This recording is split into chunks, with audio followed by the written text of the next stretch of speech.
शराब का पहला घूंट लबों से नीचे उतरते ही शरीर पर असर डालने लगता है। अल्कोहल पेट में गैस्ट्रिक एसिड बनाता है और पेट की म्यूकस लाइनिंग में सूजन पैदा करता है।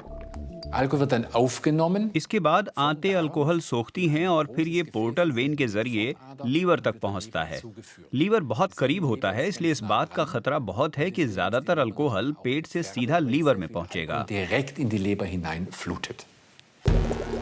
लीवर यानी यकृत बहुत सारे अल्कोहल को नष्ट कर शरीर को इसके प्रभावों से बचाता है, लेकिन जिन तत्वों को लीवर नहीं तोड़ पाता वे दिमाग तक पहुंच जाते हैं। कुछ ही मिनटों के भीतर अल्कोहल मस्तिष्क तक पहुंच जाता है। अल्कोहल केंद्रीय तंत्रिका तंत्र को प्रभावित करता है, तंत्रिकाओं के आपसी कनेक्शन ब्लॉक करता है। तंत्रिका कोशिकाएं बहुत ही सुस्ती से काम करने लगती हैं। फिर मस्तिष्क इस परिस्थिति से खुद नहीं निपट पाता। अल्कोहल मस्तिष्क के मेन कंट्रोल सेंटर पर भी हमला करता है और इंसान शरीर पर नियंत्रण खो देता है। अल्कोहल दिल पर जोर डालता है। बियर पीने वाले ऐसे 3000 लोग जिनके खून में अल्कोहल की मात्रा 0.8 पॉइंट थी, उनमें से 1/3 को कार्डिक एरिदमिया की शिकायत थी। 4 में से 1 की धड़कन ज़्यादा तेज मिली। हालांकि आधे दिन के रिकवरी टाइम के बाद दिल के कई मानक सामान्य हो गए। जब दिल ठीक से खून को पंप नहीं करता तो वो रक्त को वापस लीवर में भेज देता है। लीवर अगर अल्कोहल की वजह से पहले ही नुकसान झेल चुका है तो उसकी हालत और खराब होती है, नुकसान बढ़ता जाता है।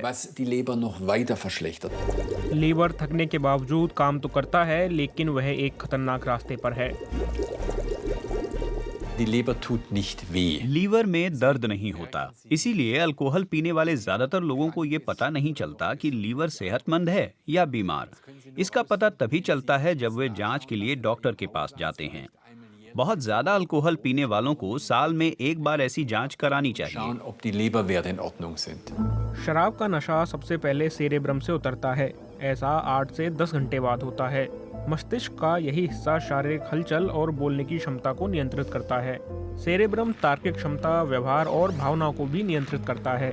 इसे सामान्य होने में 12 से 14 घंटे लगते हैं। शराब के नशे के 2 दिन बाद जाकर मस्तिष्क पहले की तरह सामान्य ढंग से काम करने लगता है। हालांकि कुछ तंत्रिका कोशिकाएं अब भी लापता होती हैं। मुझे उन लापता कोशिकाओं का पता नहीं चलेगा, क्योंकि हम में उस नुकसान की भरपाई करने की जबरदस्त क्षमता है। पेट भी पूरी तरह स्वस्थ हो सकता है। लंबे समय तक शराब पीने के बावजूद 1 से 2 महीने के बाद पेट रिकवर हो जाता है, लेकिन लीवर? जब लोग पीना छोड़ते हैं तो लीवर के हिस्से पुनर्जीवित होने लगते हैं। हालांकि पूरा लीवर पहले की तरह सेहतमंद नहीं होगा, लेकिन वो स्थिर जरूर हो जाएगा। इसी तरह दिल भी अल्कोहल पीने के 2 महीने बाद दुरुस्त हो जाता है। बहुत ज़्यादा शराब पीना मस्तिष्क को नुकसान पहुंचाता है। स्मृतियां खोने लगती हैं और नई चीज़ें सीखना भी मुश्किल हो जाता है, लेकिन इसे भी ठीक किया जा सकता है। 1 या 2 महीने अल्कोहल से दूर रहने पर मस्तिष्क के ये इलाके रिकवर कर लेते हैं और नई गतिविधियों में हिस्सा लेने लगते हैं।